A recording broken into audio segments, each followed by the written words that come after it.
दूसरे का भी सही जवाब देते हैं लेकिन तीसरे में गिव अप कर देते हैं। जैसे पहले हमने लिया था, उसने बताया था कि आई एम नॉट इंटरेस्टेड, तो उसने बताया कि सर आज शाम को मिलकर आपसे मैं आपको बताऊंगा कैसे आप अपनी ज़िंदगी में वेल्थ, हेल्थ और टाइम को मल्टीप्लाई करके आप अपनी ज़िंदगी में कुछ नया चेंज ला सकते हैं। उसने जवाब दिया। उसने फिर अगला सवाल किया कि आई एम वेरी बिजी, मेरे पास समय नहीं है। तो ये क्या बोलता है, ये 16% क्या बोलता है कि सर आप कल भी बिजी थे, आप आज भी बिजी हैं और आप कल भी बिजी रहेंगे। बिजी होना तो प्रोग्रेस की निशानी है, लेकिन सर लाइफ में बहुत सारी अनसर्टेनिटीज, अप्स एंड डाउन्स और अपॉर्चुनिटीज इसी बिजी शेड्यूल में आती हैं। मैं नहीं चाहता कि आप ऐसा कोई नुकसान आपके साथ हो। दैट्स वाई आज शाम को 6 बजे आपका अपॉइंटमेंट फिक्स करके मैं आपसे मुलाकात करता हूं। ये वो 16% हैं जो 2 का सही जवाब देते हैं, लेकिन जैसे ही तीसरा सवाल किया जाता है, उसने बोला कि शाम को आने से पहले फोन कर लेना। और हम क्या बोलते हैं, बिल्कुल सर मैं आके फोन कर लूंगा आपको। और आपने गौर किया कि उसने आपको घुमा दिया, उसने बोल दिया कि आने से पहले फोन कर लेना। मतलब आप थोड़ा सा और प्रयास करता है ये तो टाइम अभी कभी मिल जाता, पर उसने आप इसको घुमा दिया। उसने जरा सी कोशिश नहीं की। अगर थोड़ा सा और आगे बढ़ते हैं तो अब हैं वो 10% जो तीसरे रिजेक्शन का भी सही जवाब देते हैं कि पहले आई एम नॉट इंटरेस्टेड, उसका सही जवाब देते हैं। उसके बाद जो दूसरा सवाल किया जाता है कि आई एम वेरी बिजी, उसका भी सही जवाब देते हैं। और तीसरा कि आने से पहले फोन कर लेना, तो ये बोलता है कि सर आप जैसे बिजी शेड्यूल वाले आदमी को बार बार फोन करना मुझे अच्छा नहीं लगता। वैसे भी आप जैसे व्यवस्थित लोगों का टाइम मैनेजमेंट बहुत शानदार होता है, सब कुछ टाइम पे करते हैं, इसीलिए उसी मैनेजमेंट के अकॉर्डिंग आज शाम का कोई अपॉइंटमेंट बुक करके मैं आपसे मिलता हूं। लेकिन जैसे ही इसको चौथा रिजेक्शन मिलता है, ये भी गिव अप कर देता है। मतलब पहले वो 44% हैं जो पहले रिजेक्शन में गिव अप कर देते हैं, दूसरे वो 22% हैं जो दूसरे रिजेक्शन में गिव अप कर देते हैं, उसके आगे वो 16% हैं जो तीसरे रिजेक्शन पे गिव अप कर देते हैं, और आगे 10% हैं जो चौथे रिजेक्शन पे गिव अप कर देते हैं। सिर्फ 8% ऐसे लोग हैं जो हर रिजेक्शन का जबरदस्त जवाब देते हैं। ये वो लोग हैं जिन्होंने अपनी काबिलियत को लगातार बढ़ाया, अपनी हर आदत को अच्छी आदत में तब्दील किया है। ये वो हैं जिनके पास हर रिजेक्शन का जवाब है। इन्होंने घाट घाट का पानी पिया है और कईयों को पिलाया भी है, एकदम मजे हुए। आप रिजेक्शन दे दे के थक जाओगे, लेकिन ये जवाब दे देकर नहीं थकेंगे। इन्होंने अपने आप को इस काबिल बनाया है, इन्होंने अपनी अपलाइन को बहाने नहीं बनाए। इन्हें जो बोला सब करने को तैयार, जो बोलो वो आदत डालने को तैयार। इन्हें सुबह शाम दिन रात कुछ भी नहीं दिखता, ये सब करने को तैयार है। टूल खरीदने को तैयार हैं, फंक्शन जाने को तैयार हैं, लिस्ट बनाने को तैयार हैं, सुबह जल्दी उठने को तैयार, जो बोलो अपलाइन ये सब वो करने को तैयार हैं। मैं आपको एक उदाहरण देता हूं, एक एग्जाम्पल समझाता हूं कि जैसे ही प्रोस्पेक्ट सेमिनार में आता है, और प्रोस्पेक्ट सेमिनार में आता है तो हम क्या करते हैं, राउंड द सर्किल बनाते हैं। और राउंड द सर्किल जैसे ही बनाते हैं तो वो राउंड द सर्किल में वो आता है और एकदम तांडव सा मचाता है, रिजेक्शन देता है। और जब वो रिजेक्शन देता है तो वो एक रिजेक्शन देता है, हम उसका जवाब देते हैं, वो दूसरा रिजेक्शन देता है, हम उसका जवाब देते हैं। पर वो रिजेक्शन देता है तो हम कई बार फ्रस्ट्रेट हो जाते हैं और हमको लगता है यार कि ये तो मतलब झापड़ दे दे के, रिजेक्शन दे दे के अब तो हद हो गई, बहुत दे दिया। और हमको लगता है यार कि अब हम नहीं इस बिजनेस को कर पाए, हमको लगता है हम ही नेटवर्क से निकल जाते हैं। तो कई बार ये सीन देखने को मिला है। पर रियलिटी ये है दोस्त, इस सोसाइटी में, इस समाज में, इस दुनिया में कोई भी चीज़ खरीदने से पहले कस्टमर कम से कम 4 रिजेक्शन देता है, और 4 रिजेक्शन का सही जवाब मिलता है तो वो उस चीज़ को खरीदता है। जैसे एक एक्सपीरियंस और लेते हैं, हम एक और उदाहरण लेते हैं। जैसे कस्टमर आया, वो कस्टमर रेफ्रिजरेटर खरीदने के लिए आया, और वो जैसे ही शोरूम में घुसता है और घुसने के बाद एक रेफ्रिजरेटर की तरफ देखता है तो पास में एक सेल्समैन खड़ा है। वो एक सेल्समैन घूम कर आता है और मिलता है, हाँ जी सर, बताइए सर। तो सर और मैडम साथ में आए। मैडम बोलती हैं कि हमको 440 लीटर का एक रेफ्रिजरेटर देखना है। तो ये सेल्समैन बोलता है कि हाँ मैडम, वेरी गुड, बहुत बढ़िया, हमारे पास 440 लीटर का सैमसंग का एक बहुत ही ज़बरदस्त रेफ्रिजरेटर है, आइए मैं आपको दिखाता हूँ। और जैसे ही वो रेफ्रिजरेटर के पास लेके जाता है और बोलता है कि मैडम ये है 440 लीटर का सैमसंग का रेफ्रिजरेटर, बहुत ही शानदार है, मैंने बहुत सारे लोगों को दिया है, बहुत अच्छी इसकी परफॉर्मेंस है। अब ये कस्टमर है, ये कस्टमर का स्वभाव है चीज़ों को रिजेक्ट करना, उसका स्वभाव है, वो खरीदने आया है, खरीदना चाहता है, पर खरीदने से पहले वो उसकी आदत में है कि वो हर चीज़ को रिजेक्ट करके ही खरीदता है। तो मैडम ने पहला सवाल किया है कि सुना है कि सैमसंग की सर्विस खराब है, मतलब मैडम ने अपना सवाल छोड़ दिया। अब सेल्समैन का काम है कि उसकी काबिलियत है कि इसको कैसे हैंडल करेगा, इस ऑब्जेक्शन को कैसे हैंडल करेगा वो। तो ये सेल्समैन बोलता है कि मैडम शायद आपने नहीं सुना होगा कि पिछले 1.5 साल से सैमसंग को नंबर 1 कंज्यूमर सेटिस्फेक्शन का अवार्ड मिल रहा है, और पिछले 1.5 साल से इन्होंने एक मोबाइल वैन शुरू की है कि अगले आपके फ़ोन करने के, आपकी प्रॉब्लम बताने के 15 मिनट बाद आपके घर पे एक वैन आएगी और एक इंजीनियर आएगा जो आपको प्रॉब्लम तुरंत की तुरंत रिजॉल्व करेगा। वेरी गुड, बहुत बढ़िया। अब मैडम अगला सवाल करती हैं कि सुना है कि इसका कंप्रेसर जल्दी उड़ जाता है। अब आप देखिए कि मैडम ने हो सकता है कभी जाना भी नहीं, हो सकता सर को भी नहीं पता हो कि कंप्रेसर होता भी कि नहीं होता है, पर इन्होंने छोड़ दिया है। और अगर आप इसका उल्टा सीधा कोई जवाब देते हैं तो कस्टमर नाराज हो जाएगा। आपको ये समझ में आ गया कस्टमर समझदार नहीं है, पर फिर भी आपको समझदारी से उसका जवाब देना है। आप बोल सकते हैं, या वो जो सेल्समैन है वो बोलता है कि नहीं मैडम, मैं आपको बता दूं कि इसका जो कंप्रेसर है वो सिंगापुर क्वालिटी पे बना है, 6 सिग्मा क्वालिटी पे 6 बार टेस्ट किया गया है, और उसके बाद उसके साथ में 5 साल की वारंटी भी इसके साथ में दी गई का सवाल ही नहीं उठता है। मैडम का अगला सवाल होता है कि इसका प्राइस क्या है। तो सेल्समैन बताता है कि मैडम इसका प्राइस है 44,000, 44,000 रुपए। तो कस्टमर बोलता है हाँ, यही सेम मॉडल हमारे गांधी मार्केट में 40,000 में मिल रहा है। तीसरा सवाल, इस तीसरे रिजेक्शन का जवाब इस सेल्समैन को देना है। सेल्समैन बोलता है कि नहीं मैडम, आपको कंफ्यूजन हुआ है, आप जिस 40,000 के मॉडल की बात कर रहे हैं, ये सेम मॉडल जो बात करेंगे दिखने में सेम है, ये एल मॉडल है, वो एम मॉडल है। एम मॉडल 4,000 रुपये सस्ता है और एम मॉडल 4,000 रुपये महंगा है। दिखने में दोनों एक जैसे हैं, बस फर्क इन दोनों की परफॉर्मेंस का है, दिखने में दोनों एक जैसे हैं। तो आप ध्यान से देखिए कि इस कस्टमर ने 3 सवाल किए और तीनों का सही तरीके से इसको जवाब मिला। अब चौथा सवाल किया जाएगा। अगर ये अभी इसके पास पैसे नहीं, कस्टमर के पास में वैसे ही घूमने आया, 1 महीने बाद खरीदना चाहता है, तो ये क्या करेगा कि पहले घूमेगा, सब तरफ देखेगा, और देखने के बाद सोचेगा कि कौन से कलर का अवेलेबल नहीं है। जिस कलर का अवेलेबल नहीं होगा वो वही कलर की डिमांड करेगा, और जब वही कलर की डिमांड करता है तो सेल्समैन बोलता है कि मैडम अभी आउट ऑफ स्टॉक है, पर अगले 24 घंटे के अंदर ये मैं आपके घर पे डिलीवर करा दूंगा। मतलब कस्टमर को कन्विंस करने के लिए उसने हर भर से कोशिश की। मतलब कुछ भी खरीदने से पहले असली कस्टमर रिजेक्शन जरूर देता है। ये बात आप अपने दिमाग में सेट कर लो। जब भी कोई कस्टमर, आप उसको कुछ भी बता रहे हैं, इस बिजनेस के बारे में बता रहे हैं, अगर उसने रिजेक्शन दिया है, इसका मतलब आपको खुश हो जाना चाहिए कि ये वो असली कस्टमर है जो इस बिजनेस को ज्वाइन करेगा। बस आपको इसको हैंडल ठीक तरीके से करना है, सवालों के जवाब जबरदस्त तरीके से देना है, और आपको खुशी होगी ये बात सुनकर। मैं आपको बता दूं कि हमारे टूल में एक ऐसा टूल है प्रगतिपथ नाम से, जिसमें करीब 100 से ज्यादा सवालों के जवाब दिए गए हैं कि उन क्वेरीज को रिजॉल्व करने की, जो प्रॉब्लम्स हैं उनको रिजॉल्व करने के सही शानदार जवाब दिए गए हैं। उनको आप सही तरीके से स्टडी कर लेंगे तो आप भी महारत हासिल कर लेंगे लोगों को इस बिजनेस को में क्वेरीज को रिजॉल्व करने में, उनके रिजेक्शन को हैंडल करने में। आगे थोड़ा सा देखते हैं कि रिजेक्शन हैंडल करने के साथ साथ आपको कुछ प्राथमिकताओं पे काम करना पड़ता है, क्योंकि ये रिजेक्शन तो आप सीख लेते हैं रिजेक्शन को सॉल्व करना, पर इस बिजनेस में सफल होने के लिए हमको किन चीज़ों को करना है, किन चीज़ों को नहीं करना है। क्योंकि सुबह से लेकर शाम तक बहुत सारे ऐसे काम होते हैं हमारे पास में जो जिनको घर में और कोई भी कर सकता है, पर फिर भी हम उन काम को खुद ही करते हैं। हमारे अलावा भी कोई कर सकता है पर हम करते हैं, जबकि हमें वो काम करने चाहिए जो हमारे अलावा कोई और नहीं कर सकता। तो आगे मैं आपको प्रायोरिटी के बारे में बताने वाला हूँ, प्राथमिकता के बारे में बताने वाला हूँ कि किन चीज़ों को आप प्राथमिकता पे रखकर इस बिजनेस में आगे सक्सेसफुल हो सकते हैं। उन प्रायोरिटीज़ पे मैं आपको फोकस कर दूँ। एक्चुअली में लोगों की प्राथमिकताएं सेट नहीं होती हैं। तो अगला जो पॉइंट है वो है सेट द प्रायोरिटीज़। आपको सफल होने के लिए अपनी प्राथमिकताओं को तय करना होगा और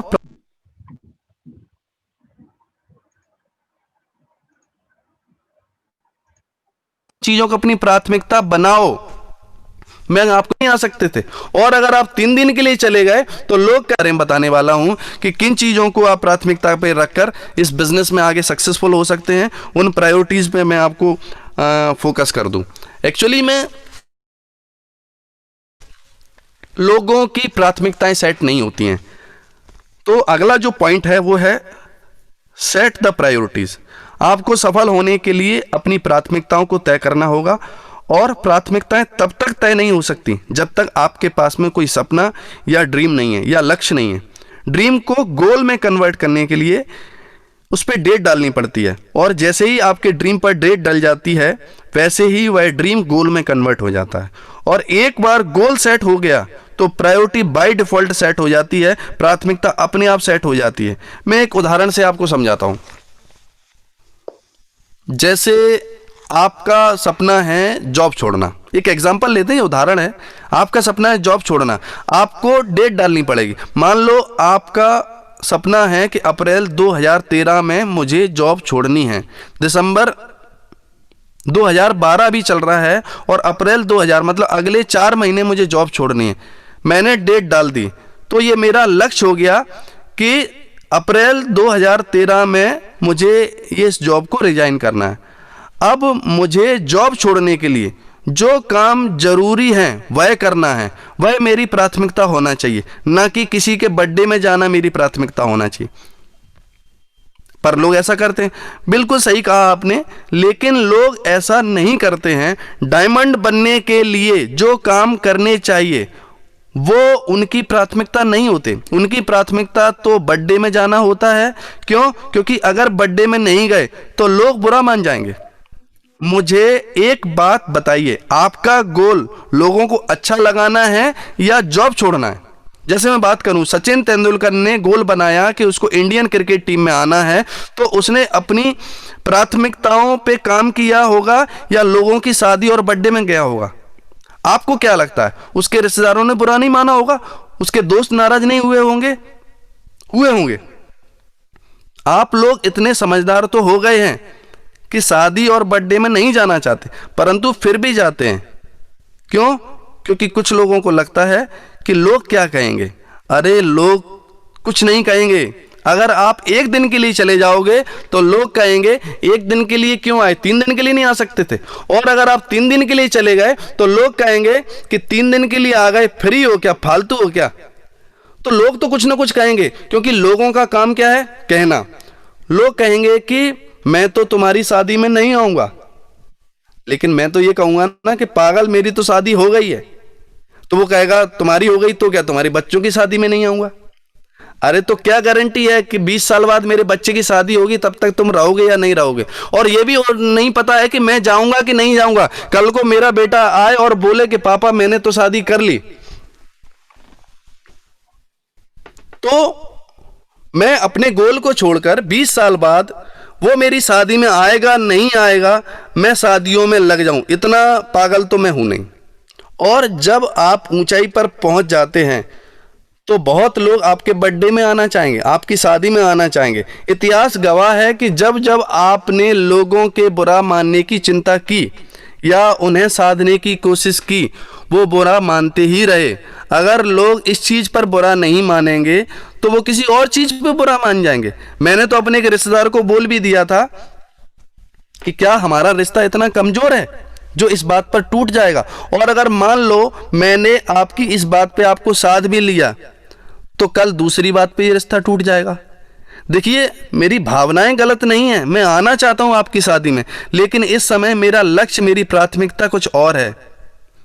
आप उन्हें बोल सकते हैं आपकी भावनाएं गलत नहीं, आप जाना चाहते हैं, पर आपका लक्ष्य है जिसकी प्राथमिकता है आपके पास में। तो सेट द प्रायोरिटी सेट करनी ही पड़ेगी आपको। नहीं तो आप ये सेट कर लीजिए कि लोगों की शादी में जाएंगे, मैं कोई बर्थडे, कोई पार्टी, कोई शादी नहीं छोड़ूंगा। कम से कम ये तो होगा कि गिनीज वर्ल्ड रिकॉर्ड में कल नाम आ जाएगा कि एक आदमी, ये आदमी जो मरा और इसने किसी की शादी और किसी का बर्थडे नहीं छोड़ा है, तो पूरी दुनिया में आपको इस नाम से कम लोग जानने लगेंगे कि ये आदमी जिसने किसी की 13वीं तक नहीं छोड़ी, तो दुनिया में नाम आपका हो जाएगा।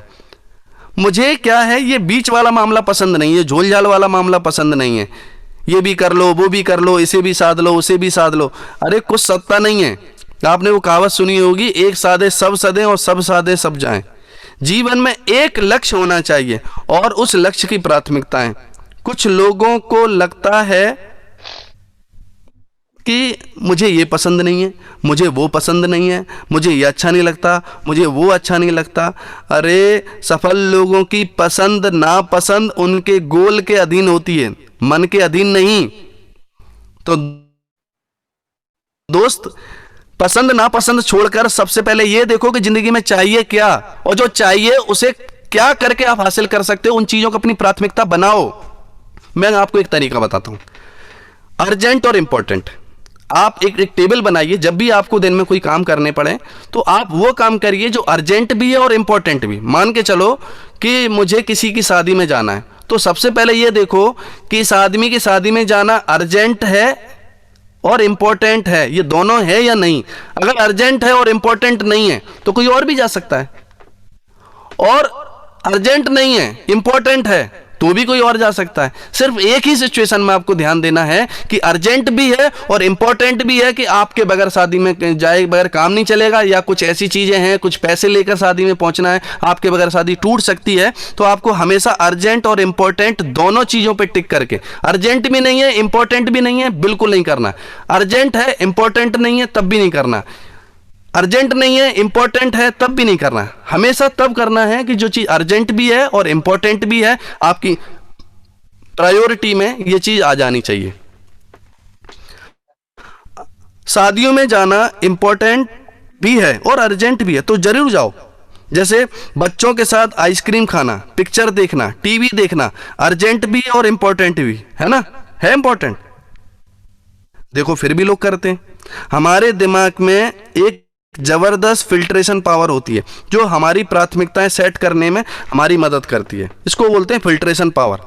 जैसे यहाँ बहुत सारे लोग बैठे हैं, बहुत सारी कुर्सियाँ, बहुत सारे पंखे, प्रोजेक्टर, माइक, बैनर, बहुत सारी चीज़ें रखी हैं। मैंने एक माइक पकड़ रखा है, मैंने अच्छे से कपड़े पहन रखे हैं, जूते पहन रखे हैं, बहुत सारी चीज़ें हो रही हैं।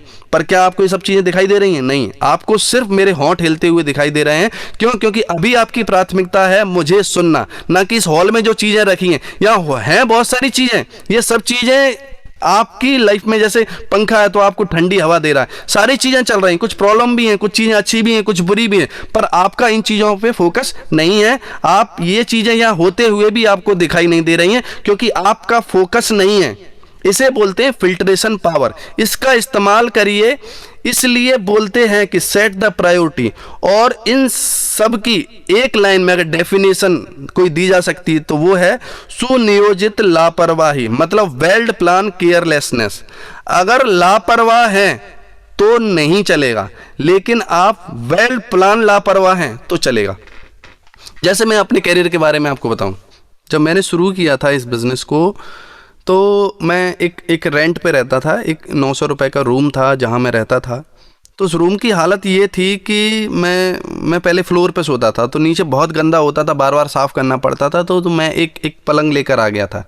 तो फाइनली ये हुआ कि 3-3 महीने हो जाते थे कि मैं झाड़ू नहीं लगाता था, उसको साफ़ नहीं कर पाता था। हाँ, 3-4 महीने में सारे सामान को बाहर निकालता था, कपड़ों को एक साथ बांध कर, और पूरे रूम को मैं साफ कर देता था, क्योंकि मुझे लगता था कि ये सब करने में अपना टाइम उसको धोता था। रात में उसको धुलने के लिए, मतलब उसको पानी में डाल देते थे सर्फ के साथ में। सुबह उठ के सबसे पहले उस शर्ट पैंट को मैं धोता था, उसके बाद नहाया धोया, और 7 बजे मैं निकल जाता था। और इस तरीके से मैंने अपने आप को केयरलेस कर लिया था। वेल प्लान केयरलेस था मैं, मतलब लापरवाही करता था जानबूझकर। अगर मैं आपके घर आऊं और घर पर अव्यवस्थित देखूं तो मैं समझ जाऊंगा कि ये डायमंड जाने से पहले की सुनियोजित लापरवाही है, वेल प्लान केयरलेसनेस है।